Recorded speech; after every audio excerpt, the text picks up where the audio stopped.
안녕하십니까.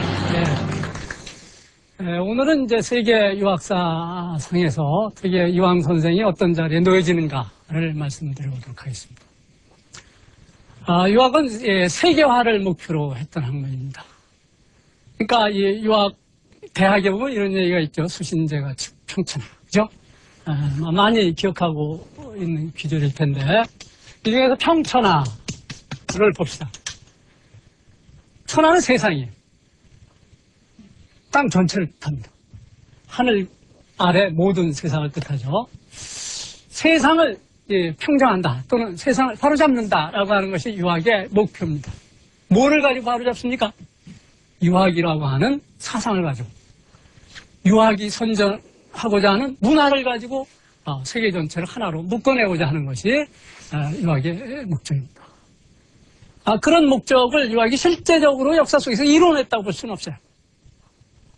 이 시대에는 오늘 우리 시대처럼 그렇게 정부가 세계를 전제로 해가지고 퍼져나가고 문화가 무슨 이 세계 전체를 한숨에 지배해버리고 하는 식의 그런 것들은 실제적으로 불가능했기 때문에 그렇습니다. 이 시대는 교통과 통신이 상당히 제약되어 있었죠. 그래서 땅을 넘나들기도 어렵고 하니까 이제 문화가 전파되는 속도도 또는 문화가 전파되어 나가는 넓이도 그렇게 오늘날과 같이 크거나 빠르거나 하지를 못했어요. 그래서 이제 역사 그 자체가 이제 이 입장과 태도를 상당히 축소시켜 줄 수밖에 없었다고 하겠는데, 그래서 이제 이 평천하를 목표로 하는 유학적 이상이 구체적으로 실험됐던 지역은 극동아시아에 한정됩니다. 주로 이제 이 중국과 일본, 한국 이 세 지역이 아마도 유학이 역사적으로 기능했던 지역이라고 말씀드릴 수가 있겠고, 또 그 중에서도 중국 본토에서 유학이 떠나가지고 이 중국 밖에서 구현된 역사를 가지고 얘기를 해본다고 한다면은 한국, 우리 역사 속에서 유학이야말로 중국 이상 가는 성과를 거두었던 그런 곳이다. 거의 유일한 곳이다. 이렇게 말씀을 드릴 수 있겠습니다. 유학의 역사에 있어서 그 생산자 또는 이 새로운 어떤 입장으로 변화시켜낸 사람, 이런 사람들은 주로 중국 역사가 마련해 줍니다. 그렇지만 중국 역사 밖에서 이 유학의 역사의 최종 지점에 놓여지는 사람을 하나 꼽으라고 한다면은 우리가 얘기하는 퇴계 이황 선생이야말로 바로 중국 밖에서 유학 문화를 생산하는 생산자로서의 역할을 하였던 거의 유일한 인물이다. 그렇게 말씀을 드릴 수가 있겠어요. 퇴계 선생이 유학사에서 거두고 있는 이 성공, 끼치고 있는 영향은 이른바 그 양반이 선택하고 있는 주작을 완성시켰다는 데 있습니다. 주자라고 하는 이름을 내걸고 있는 학문이에요. 그죠? 그러니까 주자에 의해서 그 입장과 체계가 갖춰집니다.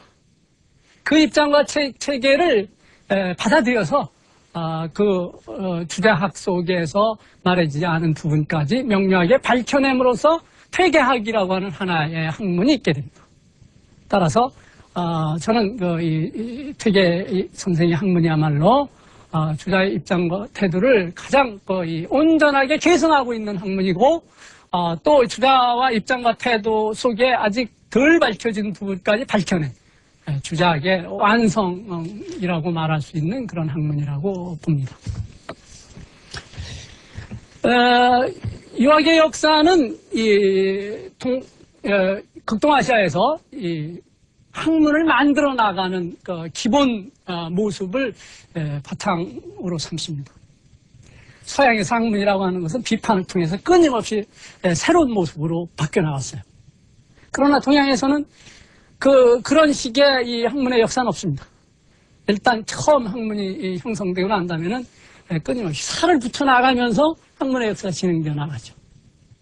그래서 시대를 담아내는 방법이 서양에서는 혁명적인 어떤 새로운 방법을 창출해냄으로써 시대를 담아 나가는데, 동양에서는 기왕의 시대 속에서 마련된 입장과 태도를 바탕으로 삼아서 시대가 드러내고 있는 문제점들을 극복할 수 있는 방법을 거기에 가미해 나가는 식으로다가 전개된다. 그렇게 그 특징이 서로 이제 동양에서의 학문의 역사 속에 놓여지는 특징과 서양에서의 학문의 역사 속에 놓여지는 특징이 조금 다르다.